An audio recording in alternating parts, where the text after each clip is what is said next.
Ini iman percaya kami Tuhan, bahwa Engkau Allah yang besar ada di tengah-tengah kami Tuhan. Terima kasih Bapa, terima kasih. Kiranya apa yang kami boleh naikkan dalam pujian penyembahan kami boleh menyenangkan akan hati-Mu Tuhan.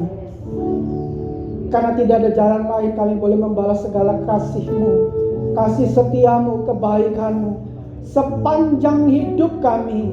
Kalau kami boleh berdiri di tempat ini, hari ini, detik ini, itu semua karena kasih karunia-Mu Tuhan.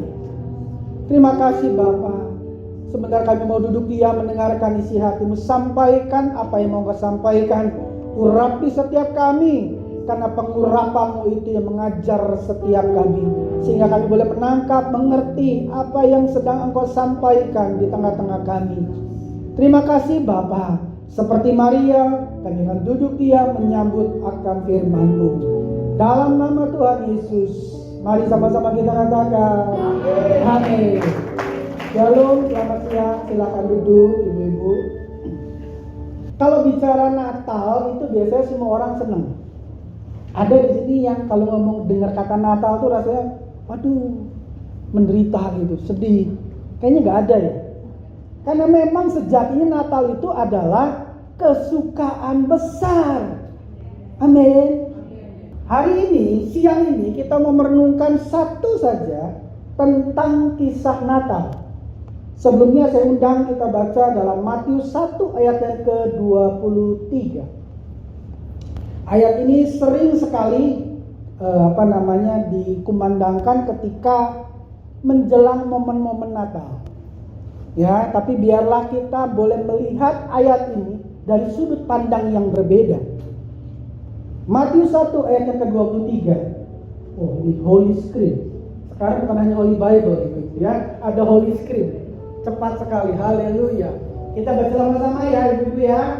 2, 3. Sesungguhnya anak darah itu akan mengandung dan melahirkan seorang anak laki-laki, dan mereka akan menamakan dia Immanuel, yang berarti Allah menyertai kita. Ibu-ibu di sini yang jelas sekali dikatakan sesungguhnya anak darah itu akan mengandung dan melahirkan. Artinya Yesus pernah lahir ke dunia. Yesus itu bukan sekedar fiksi. Yesus fakta bahwa dia pernah lahir ke dunia. Lalu dilanjutkan, seorang anak laki-laki. Jadi jangan pertanyakan gendernya Yesus itu apa.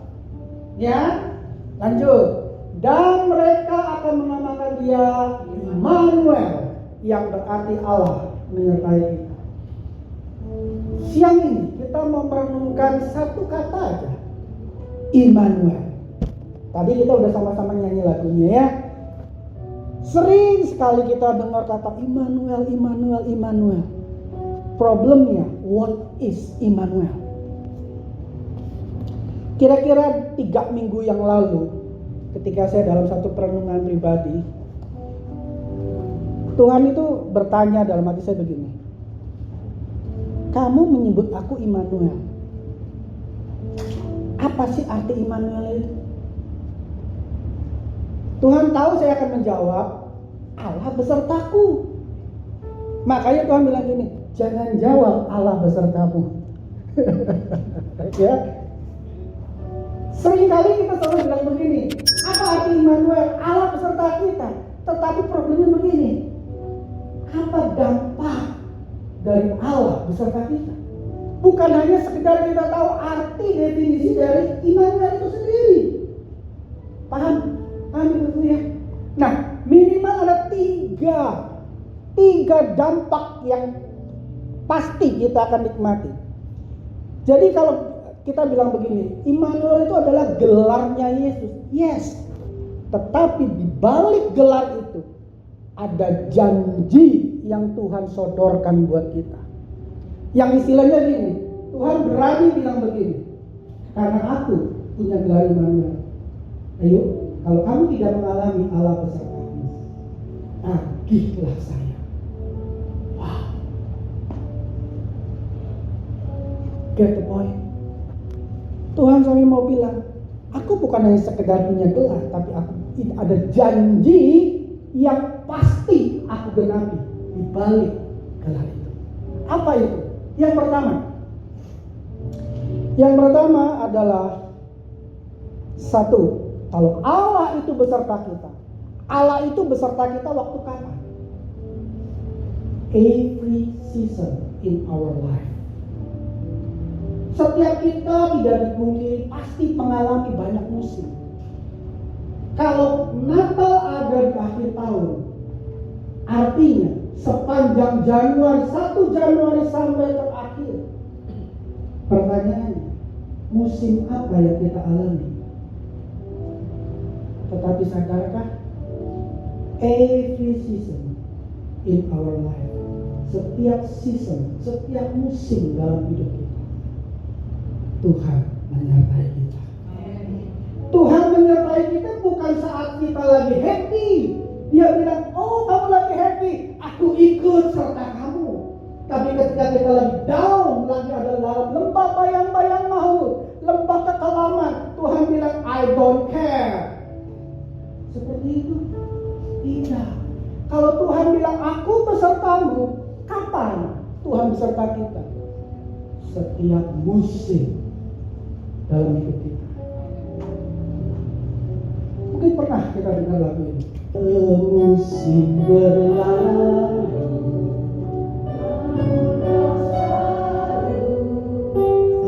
harapku kasih dan setiamu tak pernah layu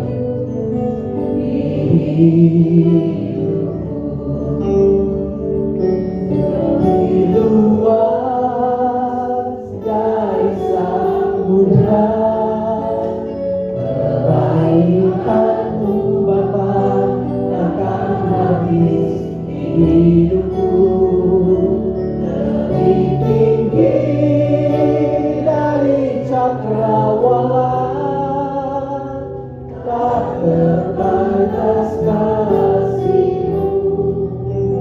Sungguh ku bersyukur.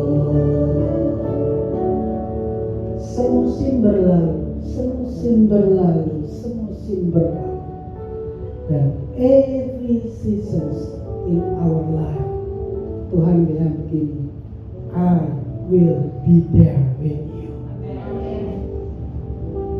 Ketika Tuhan bilang, aku besertamu, itu artinya Tuhan bilang begini, apa yang sedang kau alami, aku pun ada di situ.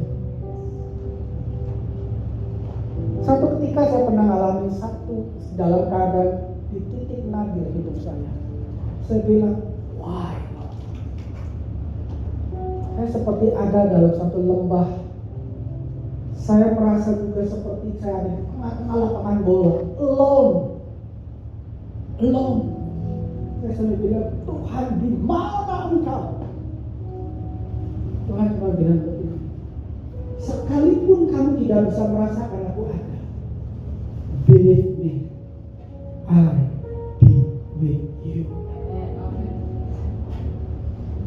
Saya nggak tahu season apa yang ibu-ibu sedang alami hari-hari ini, tapi ini yang Tuhan mau sampaikan lewat pesan Natal.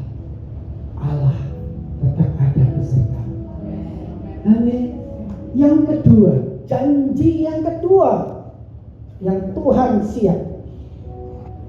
Kalau bilang Tuhan beserta dengan kita, pertanyaannya, kalau tadi kan dibilang setiap musim, oke, fine Tuhan, yes, setiap musim Engkau ada. Pertanyaannya, di awal musimkah Engkau ada?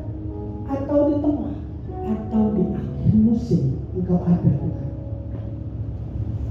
Yang mana? Pasti dari awal sampai akhir.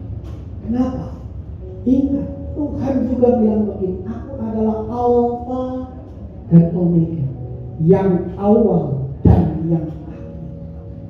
Jadi ketika Tuhan bilang begini, aku besertamu, artinya dari sejak kita ada di awal musim sampai sampai selesai musim itu, Tuhan bilang begini, aku tetap ada di sampingmu.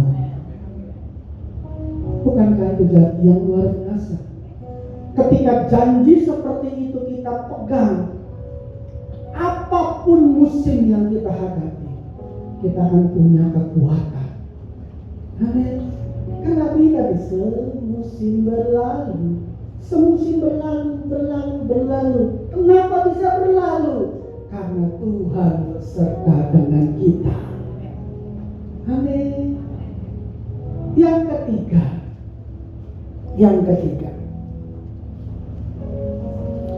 kalau dikatakan Allah beserta kita, itu bukan hanya sekedar janji, tetapi Tuhan pun membantu kita melakukan apa yang harus kita lakukan, membantu kita menerima apa yang harus kita terima.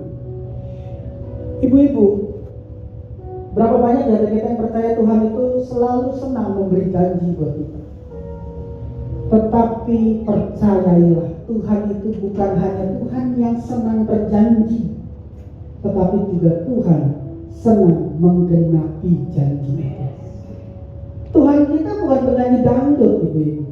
Kau yang berjanji, kau yang mengingkari, bukan.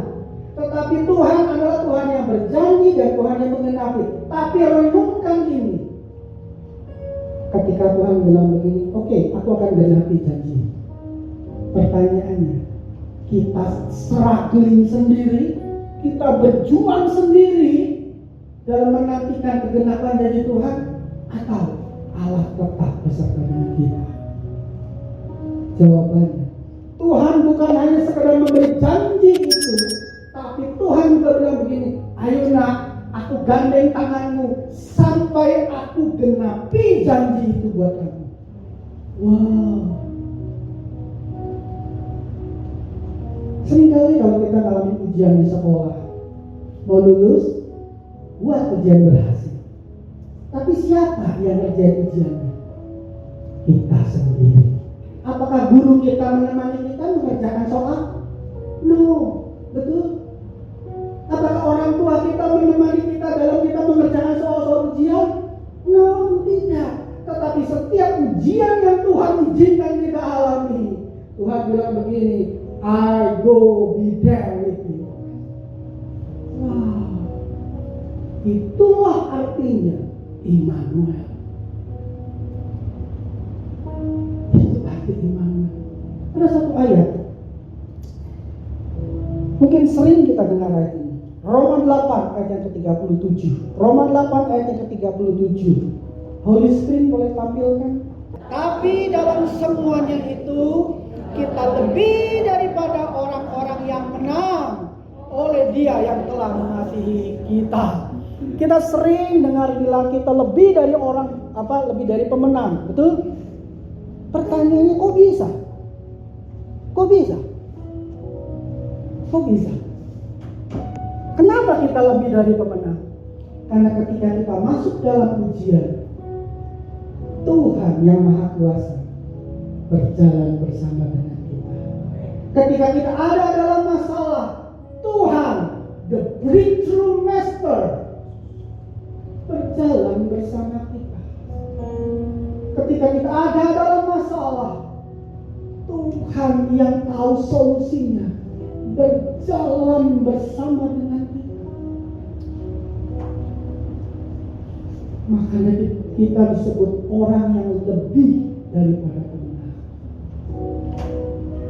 Ayat ini adalah refleksi dari Rasul Paulus. Kenapa dia bisa bilang begitu? Karena dia paham betul, apapun keadaan yang dia alami, Tuhan tetap bersama dengan dia. Wow. Amin, amin. Luar biasa kalau Tuhan janjikan dirinya bilang, aku Immanuel.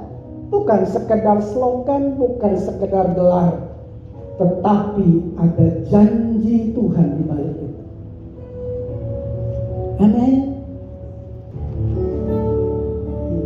Immanuel,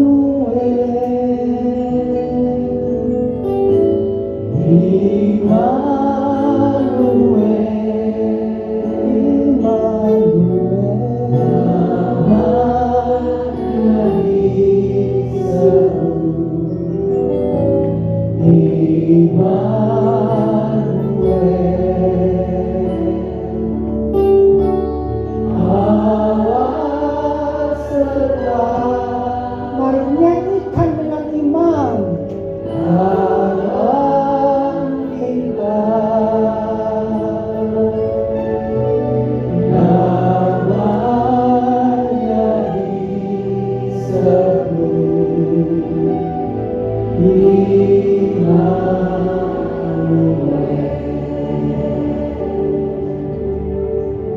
Ibu-ibu,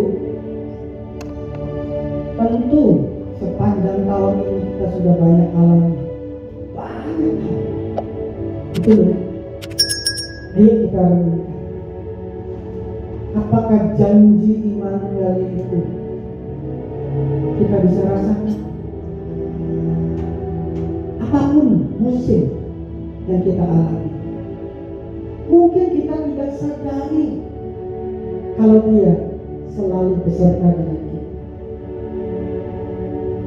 Ada satu kisah di mana seorang anak laki-laki, seorang pemuda, anak muda berjalan di pantai, dan dia lihat, wow, lautnya teduh, langitnya indah, dan dia berjalan, dan dia di pantai itu dia lihat ada dua pasang tapak kaki. Dalam seketika berubah suasana di pantai itu. Langit kelam, badai mengamuk. Ketika dia ketakutan, dia lihat, kok hanya ada satu pasang tapak kaki. Lalu dia mulai berkeluh kesah. Dia bilang, Tuhan, di mana Engkau? Saat enak dua pasang tapak kaki, saat lagi susah, lagi aku ketakutan, kok cuma satu? Di mana Engkau, Tuhan? Where are you, Lord? Tuhan dengan lembut berkata, I still be with you. Tapak kaki yang engkau lihat itu bukan tapak kakimu, tapi itu milikku. Itu milikku. Lalu di mana aku? Kata sang anak muda ini bertanya.